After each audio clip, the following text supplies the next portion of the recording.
to memorize lists of 30 people for no reason, apparently. Next guy coming to stage, I guess would be your feature act, because he's the second to last comic. So everybody welcome, come to the stage, very funny guy, everyone welcomes Chris Scott.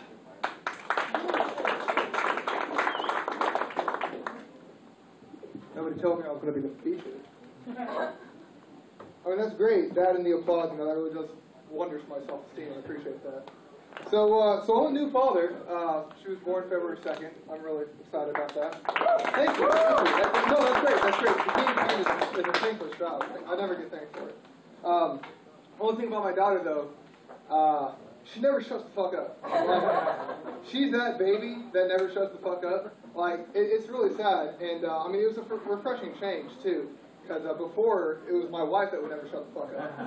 And I've got 2 cats. They're both female. All they do is cry at the door. They never shut the fuck up. So I live in a house full of women who never shut the fuck up. Like, I'm here to tell you people, like, hell is real. I'm in it. There is a God. Be afraid. Like, I'm a horrible person. Apparently, I deserve it. You know, because I mean, I'm a loving father. Don't get me wrong. I love my daughter. I'm a loving father. Except I don't show love, you know, the typical way through hugs and kisses and, you know, material objects. I show love more through, you know, violence and pain and mental trauma. Like for example, you know, when she's old enough, you know, she's going to school, she's going to come to finish. Like, Daddy, I got a C in English. I'm like, oh, that's too bad, sweetie. That means that Mommy and Daddy have to get a divorce now. But, I'm a fan of interesting, unique punishments for your kids. I mean, beat your kids. You have to beat your kids. Because there's kids that are running around, little Johnny son of a bitch, who doesn't know what the fuck's going on. So I kick him in the fucking nuts, right? But, like, I'm a fan of unique punishments, too. Like here's what I'm going to do. This is my, like, penultimate punishment that I'm going to do. Like, what I'm going to do is I'm going to buy an urn. I'm going to buy an urn, and I'm going to fill it with cigarette ashes, right? I'm going to set it on the mantle. And then what I'm going to do is I'm going to go to Walmart.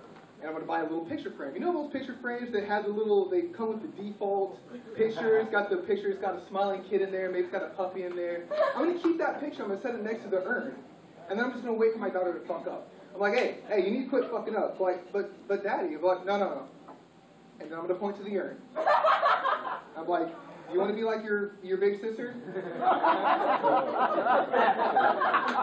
Thanks for laughing at that. I appreciate that. Like I said, I'm a horrible person. I deserve to be in hell. Back when my wife was pregnant, we had doctor's appointments every week that we had to go to, and so we'd be on the way. We're on the way to one of the doctor's appointments, and on the way we saw these protesters on the side of the road.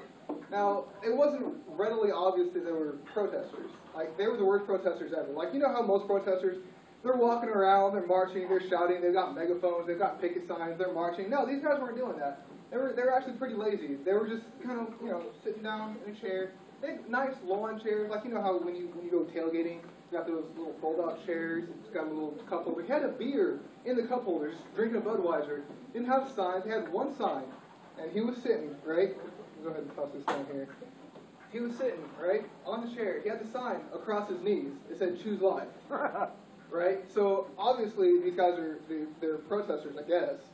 And apparently this is an abortion clinic. So I told my wife, I'm like, hey, Google map that. Is that an abortion clinic there? You know, sure enough, it's an abortion clinic. So we pull off to the side. We go up and we go and talk to the protesters. I go up to the guy. I'm like, hey, what is this? Is this an abortion clinic right here?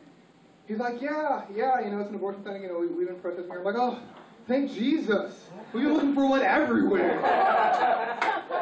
He wasn't too happy. But, it was great. But, so apparently I've got some time left. So, hey, do I have any Latino women in the audience?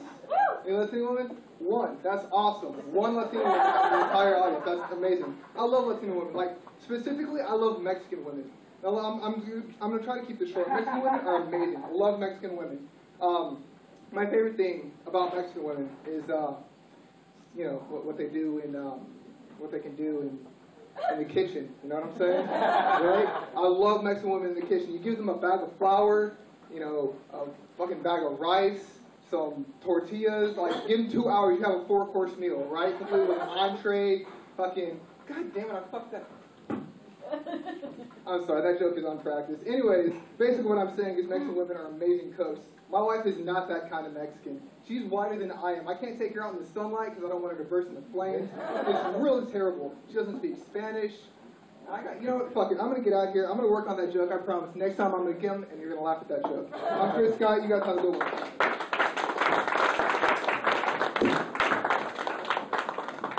Keep it going with that guy. Next guy comes to the stage, your final comment.